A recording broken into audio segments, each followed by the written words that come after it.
Assalamualaikum warahmatullahi wabarakatuh.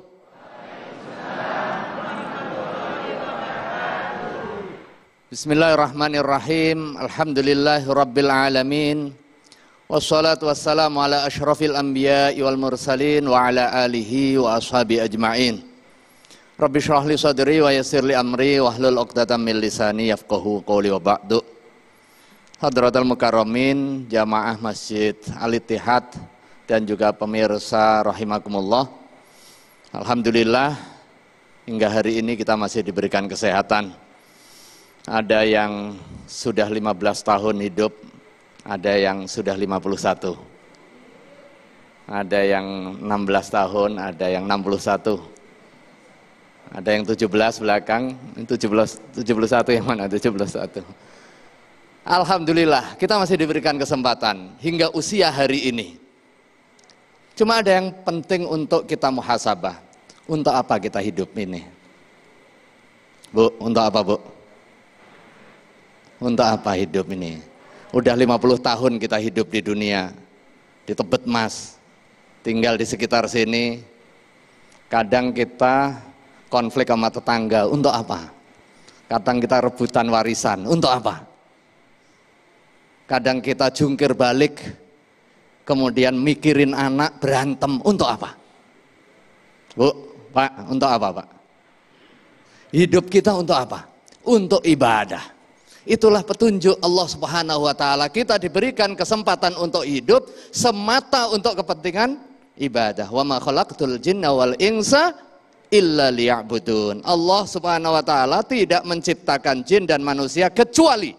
Nah, ini bahasa Arab yang pertama menegasikan, kemudian mengeksepsikan, itu fungsinya adatul hasri, hanya untuk kepentingan ibadah, tiada lain. Yang lain dinegasikan, yang lain dinafikan. Artinya kita datang ke masjid ibadah, kita sekarang hadir untuk kepentingan majelis ilmu itu ibadah, kita berangkat pagi-pagi ke kantor, itu juga ibadah jika diniatkan untuk ibadah. Betapa banyak amal yang keseharian kita, menurut kita aktivitas duniawi, tetapi dengan husnun niyah akan bertransformasi menjadi ibadah. Kam min amalin yutasawwaru min a'malid dunya. Betapa banyak aktivitas keduniaan kita, bentuk fisiknya urusan dunia. Kita nyukur rambut orang, kemudian kita buka salon untuk kepentingan kecantikan, boleh nggak?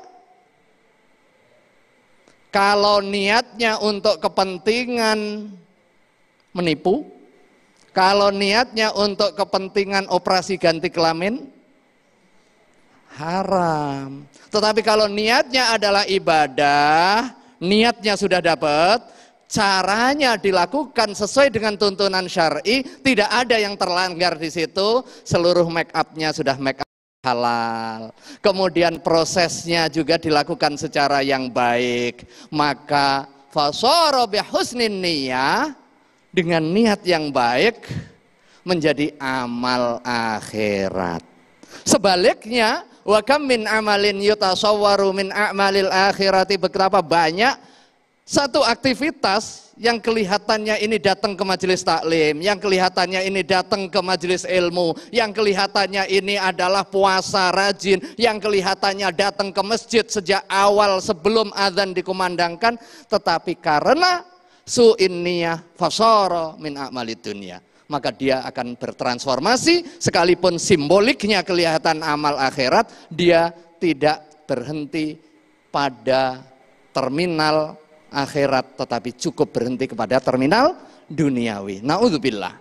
Di situ pentingnya kita menata hati dan juga niat di dalam aktivitas kita. Artinya seluruh daur kehidupan kita pada hakikatnya memiliki dimensi akhirat jika niat kita tata. Tetapi yang paling penting, dunia bukan tujuan akhir.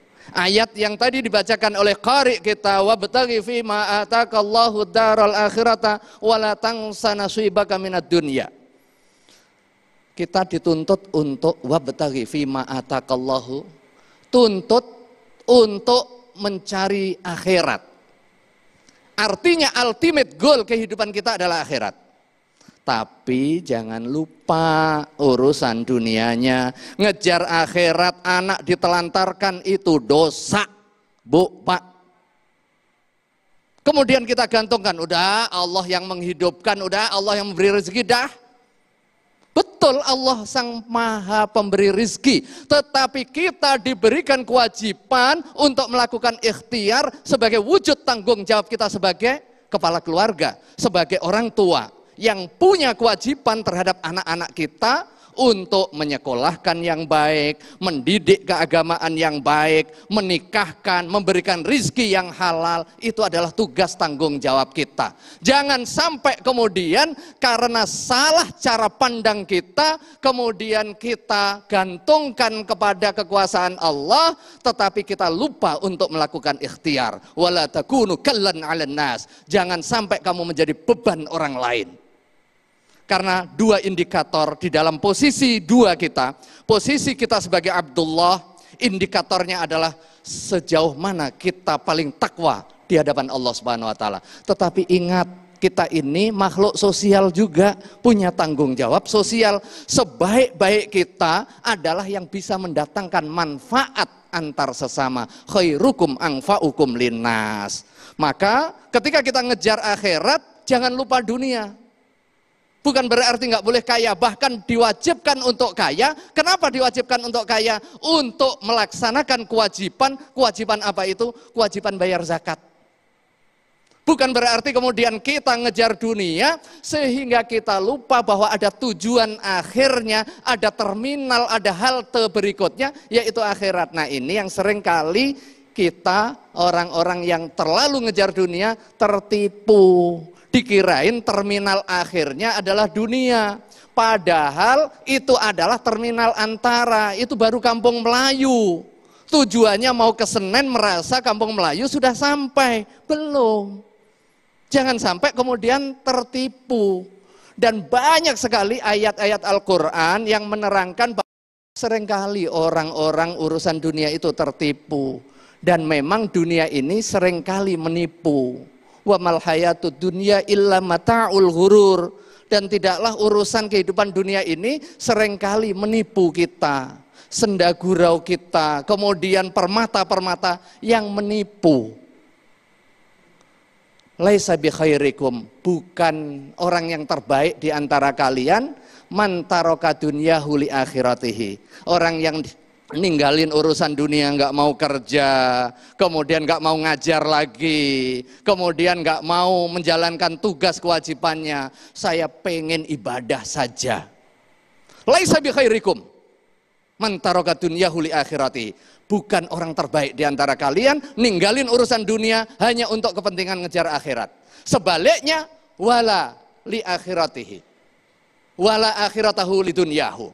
Dan juga demikian juga, bukan orang terbaik hanya mengejar dunia sampai lupa urusan akhirat.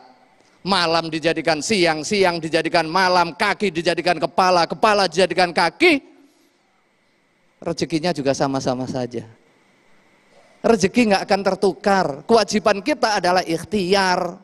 Tetapi jangan sampai kemudian hanya karena rezeki nggak akan tertukar, kita nggak mau usaha. Kita diingatkan oleh Allah Subhanahu wa taala di dalam ayat yang tadi, tuntut cari itu, perintahnya mencari akhirat, tapi jangan lupa. Maka kemudian ada tuntunan yang lain. Tuntunannya apa? Aktif urusan dunia, aktif urusan dunia. Tapi ingat, ada akhirat. Tuntut urusan dunia seolah-olah kamu hidup sepanjang masa. Tapi ingat, ada akhirat seolah-olah kamu mati besok. Artinya apa?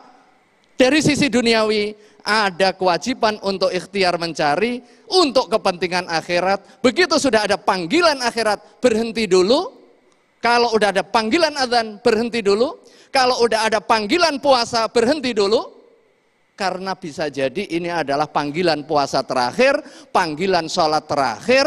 karena esok bisa jadi kita sudah wafat. Wallahu a'lam bishawab. Mudah-mudahan ada guna dan faedahnya. Wassalamualaikum warahmatullahi wabarakatuh. Waalaikumsalam warahmatullahi wabarakatuh. Terima kasih Guru Kiai Haji Asrorun Niam telah memberikan mukaddimah kepada kita semuanya bahwa kita kembali diingatkan ikhtiar yang harus disematkan di dalam diri kita, bahwa Allah memerintahkan kita untuk mencari dunia untuk bekal di akhirat. Namun kembali guru kita mengingatkan bahwa jangan sampai salah niat ketika kita sibuk mencari urusan dunia, namun kita justru melupakan akhirat. Nauzubillah.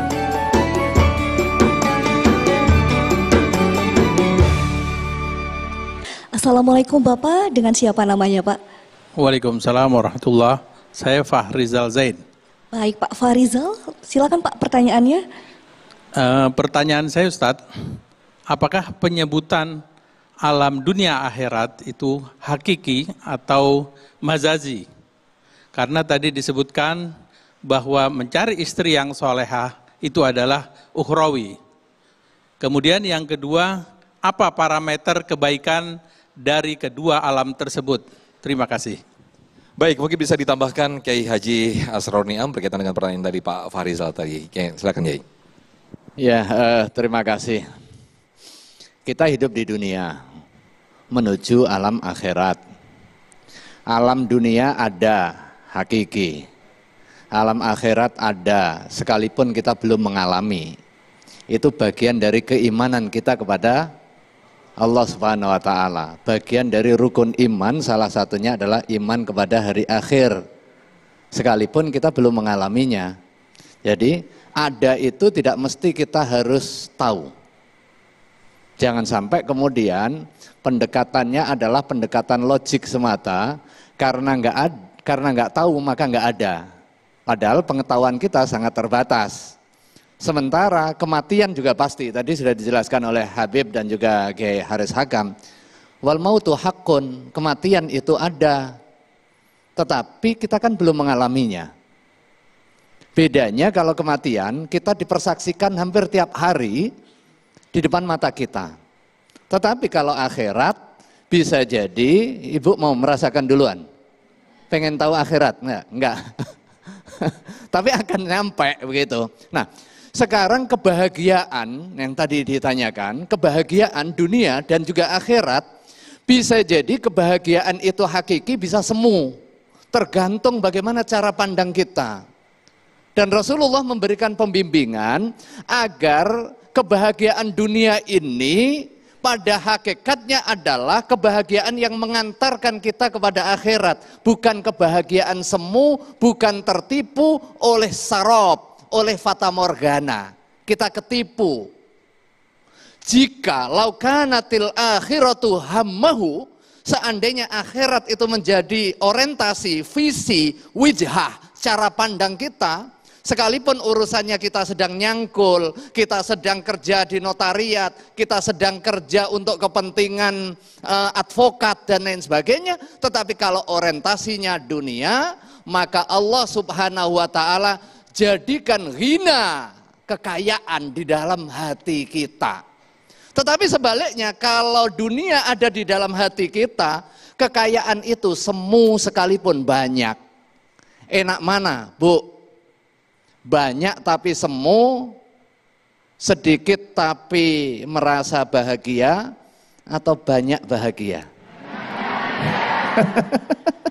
Yang terpilih ini orang-orang pinter, SMA 3 gitu kan, SMA 3 pinter-pinter. Banyak tapi merasa bahagia, tapi banyaknya untuk kepentingan akhirat. Disinilah indikator kemanfaatan kita sebagai makhluk sosial. Kita boleh mengumpulkan harta sebanyak-banyaknya, tapi syaratnya dengan cara yang halal, ditasarrufkan secara benar. Jangan sampai mencari harta sebanyak-banyaknya ternyata ditangkap KPK. Iya kan? Terus boleh mengejar jabatan setinggi-tingginya, boleh nggak? Boleh. Jika jabatan itu didaya gunakan untuk kepentingan kemanfaatan sesama, bahkan bisa jadi presiden yang kemudian kita mengkampanyekan atau kita ikut kontestasi, menyebabkan jabatan tertinggi juga di surga. kalau amanah kepemimpinan tadi ditunaikan secara baik dan mendatangkan manfaat secara lebih banyak. Ini sudah miskin tapi ngejar dunia. Udah nggak dapet tapi otaknya ke dunia. Nah ini yang kebablasan. Lebih enak kita kaya tapi meletakkan kekayaan itu ada di kaki kita. Nih Habib mau bangun pesantren. Nih Beb, 200 miliar. Kayak Haris Hasan, kayak Haris Hakam mau bangun universitas lah, jangan pesantren lagi, universitas. Nih menebar manfaat yang leluasa untuk kepentingan kemaslahatan. Jadi proporsional. Wallahu a'lam. Amin, amin, Masya Allah. Mudah-mudahan kita termasuk orang yang meletakkan dunia di kaki kita, begitu ya. Baik, Assalamualaikum warahmatullahi wabarakatuh. Nama saya Dinal Salim. Saya ada pertanyaan atau mungkin keinginan tahu dari diri saya sendiri. Kita hidup di dunia ini tentu kita mencari amal ibadah, pahala segala macam. Tentu kita hidup di dunia ini, ya tadi, kita membayar zakat, kita puasa, kita menjalankan seluruh yang dihadirkan oleh Allah Subhanahu wa taala. Tentu cita-cita kita ingin masuk surga. Apabila cita-cita kita tercapai di surga, dan di surga akan hidup selamanya. Maka pertanyaan bodoh saya adalah, kalau di surga itu kita masih bisa nggak mendapatkan atau mengerjakan seperti yang kita kerjakan di alam bumi ini? Contoh bercandanya, kita masih bisa makan nasi padang nggak, misalkan begitu. Dan yang kedua adalah bagi manusia yang mungkin baik laki atau perempuan yang mungkin karena tidak dapat jodoh, misalkan begitu, sehingga dia tidak sempat berumah tangga, maka apakah nanti di surga dia bisa dapat jodoh? Misalkan begitu kira-kira. Itu aja, terima kasih. Assalamualaikum warahmatullahi wabarakatuh. Ya, jawabannya clear. Tapi sekarang gimana kita mengikhtiarkan menuju masuk surga sebelum terlambat? Karena di dunia ini tempat ikhtiar kita untuk menggapai surga. Begitu sudah infisolur ruh anil jasad, sudah nggak ada kesempatan kita untuk bekerja menuju surga. Jangan nunggu di akhirat dulu, tetapi pada saat di alam barzah. Jadi ada alam transitnya ini. Alam dunia, ada alam akhirat, ada alam yang ketiga. Di antara alam dunia dan alam akhirat namanya alam barzah, haltenya. Nah pada saat masuk halte itu nggak bisa balik lagi. Dan banyak penyesalan, tapi sesal dahulu pendapatan, sesal kemudian tak berguna. Wa anfiqu mimma razaqnakum min qabli ayyatiya ahadakumul mautu fayaqula rabbi laula akhartani. Nah, ya Allah, seandainya kematian ini ditunda barang 1-2 menit saja, hartaku tadi itu saya serahkan semua untuk pesantrennya Habib, untuk universitasnya Ustadz Haris Hakam. Bisa jadi sesal dahulu. Nah mudah-mudahan kita nyesal dahulu nih, biar kita segera tergerak, sadar betul bahwa harta kita pasti terpisah dengan kita. Ahbib man syi'ta, cintai, terserah sebagaimana kamu mencintainya. Tetapi ingat, wa anta mufariquhu, kamu akan terpisah. Bisa jadi kita lupa ya, harta banyak ini lupa. Udah gampang saja Allah Subhanahu wa taala caranya melepaskan kepemilikan dari kita. Lupa atau rusak atau anak tiba-tiba ada kecelakaan atau yang terpisah ruh kita dari jasad. Sudah selesai. Udah, yang kita bangga-banggakan dengan 2M, 3M, gedung 3 lantai, 50 lantai dan lain sebagainya, selesai. Nah, mumpung belum nyesel, menuju akhirat dan kemudian dapat surga, kemudian kita punya keinginan, ketemu semua keinginannya, kita investasi dulu. Wallahu a'lam bishawab.